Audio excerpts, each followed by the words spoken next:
Olá, nação azulina, sejam bem-vindos a mais um vídeo aqui do Chaves Remista, para a gente conversar com vocês, pessoal, um pouco mais sobre o clássico Repá de ontem, que infelizmente terminou com a derrota do Clube do Remo para o seu maior rival. Ressuscitamos aí mais um time no campeonato e nos complicamos em relação às primeiras posições na tabela de classificação da Série B. A gente vai conversar bastante sobre os ingredientes que colaboraram para essa derrota azulina, que pode ter aí, pessoal, uma virada de chave, talvez negativa para a gente, se não tiver um fator importantíssimo nesta sequência de Série B, que é simplesmente a atitude. Antes, eu peço muito que vocês deixem o like aqui no vídeo, é muito importante para que ele chegue no máximo de remistas espalhados por este mundão afora. Verifique também aí o botão de hypar. Deixa o like e hype o vídeo para que a pontuação do YouTube também coloque o conteúdo lá no topo da plataforma. E verifique também a tua inscrição no canal. Agora a meta é de 50 mil inscritos. E quando a gente chegar, nós vamos sortear mais 3 camisas do Leão para vocês aqui no canal. Vem com a gente.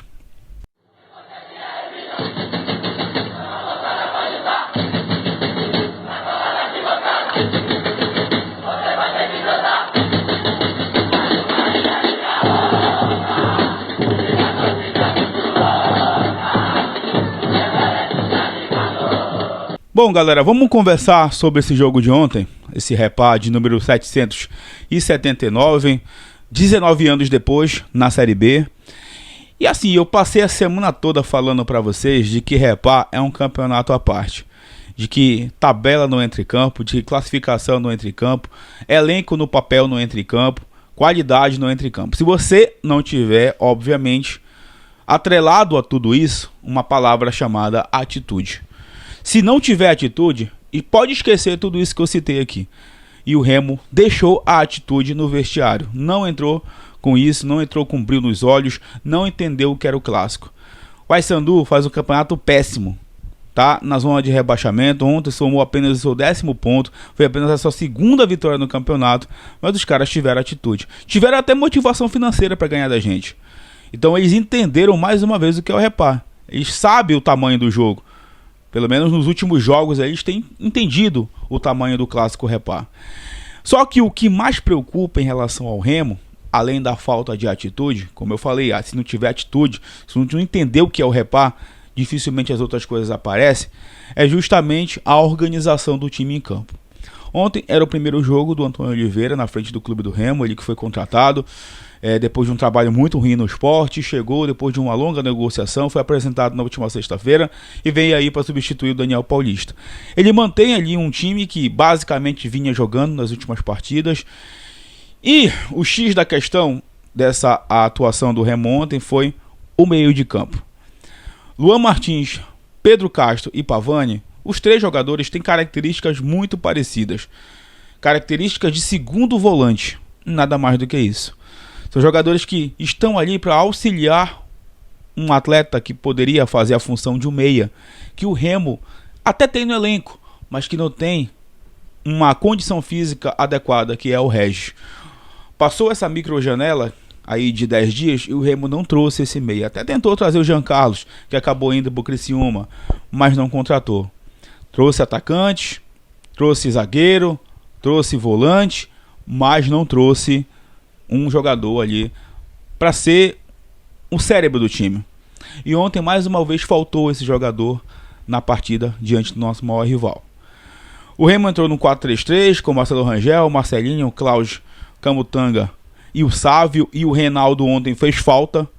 E aliás, só aumenta aqui, né, a chateação por aquele cartão bobo que ele tomou lá contra o Atlético Paranaense. Fez falta porque o Reinaldo também auxilia na saída de jogo para o Clube do Remo. E quando o Reinaldo está em campo, ajuda também na atuação do Sávio. Ontem o Camutanga não tinha essa característica de sair jogando, tanto é que o Klaus jogou incansavelmente pela direita, ajudando ali na construção do jogo. O Sávio acabava virando uma espécie de quarto zagueiro, porque o Camutanga não tinha esse cacuete para também sair e adiantar um pouco mais. Na direita, Marcelinho mais uma vez não aguentou, jogou apenas um tempo. Aliás, a parte física do Marcelinho é uma coisa que preocupa, né? É um jogador que não consegue atuar 90 minutos e isso já não é de hoje. Desde o início da temporada, o Marcelinho tem demonstrado esses problemas. Como eu falei, no meio-campo, Luan Martins muito mal, um dos piores do clássico, tomou cartão, errou passe pra caramba, não foi substituído, né, ali no primeiro momento. E o Pedro Castro também, que errou bastante. Impressionante como o Pedro Castro não fez uma partida boa ontem, errou demais, principalmente em decisões de passes ali na última linha do campo. E no ataque o Janderson também tímido na partida. Pedro Rocha teve uma chance, mas não fez um bom jogo, né? Teve uma no primeiro tempo, na verdade, outra no segundo tempo, mas não fez um bom jogo. E o Adailton, que foi mais uma vez inoperante, não conseguiu ajudar em nada no ataque do clube do Remo. O Remo errava muitos passes no meio de campo e dava as oportunidades para o Paysandu em contra-ataque. É justamente essa a estratégia do Paysandu.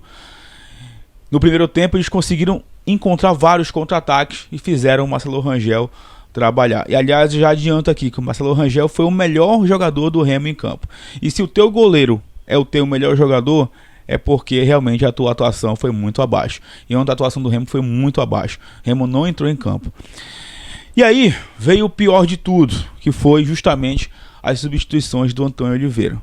Não dá, gente, não dá. Quando eu vi Viseu e Dodô aquecendo para entrar, os dois não entraram juntos, mas os dois entraram no segundo tempo, ali eu perdi as esperanças de que o Remo iria empatar o jogo.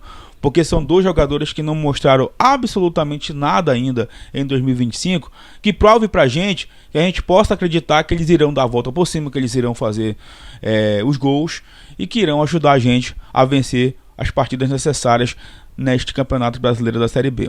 O Viseu, principalmente, que é um cara que ganha um alto salário, talvez seja o maior salário desse elenco, é um jogador que não justifica sua contratação e eu já pensaria nessa janela de julho numa rescisão contratual com ele. Chama para conversar, faz lá um distrato, né, amigável, parcela o que for para parcelar, mas sem condições. Já adianto isso aqui, não é porque a gente perdeu o clássico não, é que realmente não tem condições. O Viseu se posiciona mal, o Viseu toma a decisão errada, finaliza mal, não sabe entender quando os pontas vão no fundo para cruzar, de antecipar o atacante, de dar trabalho para o atacante, nem isso ele consegue fazer. Nem o trabalho de pivô ele consegue fazer. Cara, até o Ribamar conseguia fazer um papel de pivô melhor do que o Viseu faz. E talvez se o Viseu fosse paraense, ele já teria até sido dispensado.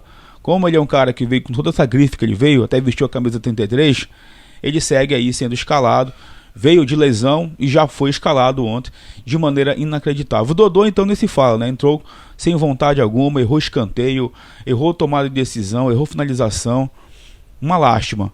E eu não entendi, e aí que foi o ponto crucial mais uma vez para que a gente fosse derrotado, eu não entendi o que o Antônio Oliveira quis fazer. Até foi perguntado isso para ele ontem na coletiva. Por que ele decidiu colocar mais dois atacantes, manter Adailton e manter Pedro Rocha, e o Remo ficar com apenas dois meias e um desses meias ainda amarelado.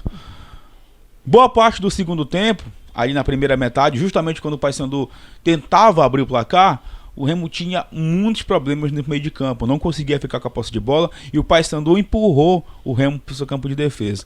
E aliás, é outra situação que a gente precisa resolver na próxima janela, que é aí que está a preocupação. Vamos esperar para melhorar até a próxima janela ou o Antônio Oliveira vai conseguir ajustar isso antes disso, antes desse tempo aí que a janela vai se abrir? O Remo precisa ser um time que fique mais com a posse de bola. Toda vez que o Remo entra em campo com essa proposta de só sair em contra-ataque, ele vai fazer o seu torcedor sofrer, porque o Remo não tem sido mais letal. Para você ser letal, para você ser eficiente nesse esquema que o Remo joga, você precisa ser letal, precisa ter competência, precisa ter eficiência, e o Remo não tem tido. E quando o Paysandu faz o gol, o Paysandu deitou, né? Ficou à vontade para fazer o seu jogo e colocou o ônibus na frente do seu gol, não passava mais nada, tudo que o Remo tentou, o Remo errou, e o Remo, sem esse homem de ligação, sem esse meio de ligação, com atacantes que só sabiam cruzar para a área e sem nenhum tipo de inspiração, a gente facilitou muito o jogo do rival e o tempo foi passando. O rival chegou com uma estratégia de fazer falta, de parar o jogo no primeiro tempo, tomaram vários cartões, mas o Remo nem isso conseguiu entender, nem de provocar, nem de chamar atenção para os caras tentarem ser expulsos ali, a gente conseguiu. Então ontem o Remo perdeu na atitude e também na leitura errada do seu treinador. Eu não vou ficar aqui pedindo, obviamente, no primeiro jogo a cabeça do Antônio Oliveira, que eu não sou louco, mas ele precisa da resposta já no próximo jogo. Se no próximo jogo ele inventar novamente como ele inventou ontem, aí fica realmente complicado para ele, né? Não pode ter uma leitura como ele teve ontem, de você colocar 4 atacantes sem ter um homem ali de ligação. O Adailton e o Pedro Rocha ficavam ali, em alguns momentos do jogo, responsáveis por essa criação. E com o Regis meia boca, fica cada vez mais difícil acreditar que a gente vai ter esse jogador cerebral. Outra dúvida: se o Jaderson estava relacionado ontem, por que o Jaderson não entrou? Porque o Jaderson, voltando de lesão, cara, ele é melhor do que o Dodô. A não ser realmente que tenham precavido o Jaderson, já que o jogo estava muito tenso, estava muito pegado, parece que não estava fazendo muitas faltas. Talvez tenham segurado realmente o Jaderson para que ele não tivesse nenhum tipo de problema ontem, principalmente com os jogadores do Paysandu ali entrando de maneira muito ríspida nos lances. Assim, não é vergonhoso só porque a gente perdeu pro Lanterna, é vergonhoso realmente pela atuação do Remo e porque, gente, nos últimos jogos, nos últimos clássicos, a gente não tem entendido o que é o Repá. Do outro lado, os caras têm entendido, até premiação rolou ontem para ganhar da gente. Nos últimos 4 jogos do Remo na Série B, foram 3 derrotas e 1 vitória. Nos últimos 6 jogos, apenas 1 vitória também. O Remo tem perdido a força aí e tem se distanciado do G4. Já é o 8º colocado. Nessa rodada, se eu não me engano, não tem mais risco de cair posições. Vai enfrentar até o momento, nessa rodada, o Lanterna, que é o Atlético fora de casa, na próxima rodada. Mas mesmo assim, não é certeza de que a gente vai vencer a primeira partida. A queda de desempenho do Remo depois da saída do Daniel Paulista tem preocupado. E aqui é a pergunta que eu faço: o que tem faltado para os jogadores? O que tem faltado em relação à estrutura? Salário eu sei que não está atrasado. Estão insatisfeitos com alguma coisa? Porque ontem a gente não entrou em campo, não entenderam mais uma vez o que é o Repá e a gente sai derrotado. E eu não vou ficar aqui falando mais, esse jogo tem que servir de lição, porque o Remo já teve muitas lições esse ano para que esse elenco tenha entendido. Eu acho que o que o torcedor está comentando nas redes sociais responde a tudo isso, e tenho certeza que os jogadores estão lendo todas as mensagens dos torcedores, toda a indignação dos torcedores. Aliás, o Fenômeno Azul, mais uma vez, fez uma linda festa ontem, 2 mosaicos, bandeirão, porra, sensacional. Esgotamos os ingressos, mas o que sobrou nas arquibancadas faltou e muito dentro de campo. Mais de 45 mil torcedores, mais de 1.700.000 de renda. O Remo faturou mais de 900 mil reais ontem. Eu não vi ainda quanto ficou para o clube, mas foi um Repá espetacular em termos de público, né? Infelizmente dentro de campo o Remo não entrou com a pegada de que o clássico precisa. E ontem foi uma cobertura nacional aí, muita gente veio de fora, influenciadores, imprensa, mas infelizmente o Remo sai derrotado e que essa derrota ligue de vez o sinal vermelho dentro do Baenão, né? Porque estamos com 20 pontos na 13ª rodada que os caras precisam relaxar. Primeiro objetivo, lembre qual é o primeiro objetivo, é chegar nos 45 pontos. Tenho falado isso para vocês aqui também. E aí, o que depois sobrar para o campeonato, a gente vai em busca. Porque realmente, se seguir com essa atuação, se seguir com essa atitude, aí, irmão, pode esquecer qualquer chance de brigar por acesso ou de outra coisa. Até o momento, o objetivo ainda é chegar nos 45 pontos e não ter nenhum tipo de problema neste campeonato brasileiro da Série B. Quero saber muito a opinião de vocês aqui. Tenho certeza que vocês, agora de cabeça fria, né? A raiva tá grande ainda, a vergonha foi imensa ontem com essa partida patética do Clube do Remo, mas eu quero saber muito a opinião de vocês e mais uma vez agradecer a todos que encontraram com a gente ontem, né, que conversaram com a gente ontem. Eu vou tentar soltar o vlog ainda hoje da partida, mas é complicado quando o Remo perde, né, porque aquela empolgação do torcedor acaba sendo ofuscada pela vergonha que foi o time em campo, mas a gente vai soltar um material mais tarde para vocês aqui no canal também em relação a isso. Não deixe o teu like, hype o conteúdo, se inscreva no canal, que em breve a gente retorna para falar mais sobre o Leão Azul Paraense. Tamo junto, bora acordar, Leão, valeu!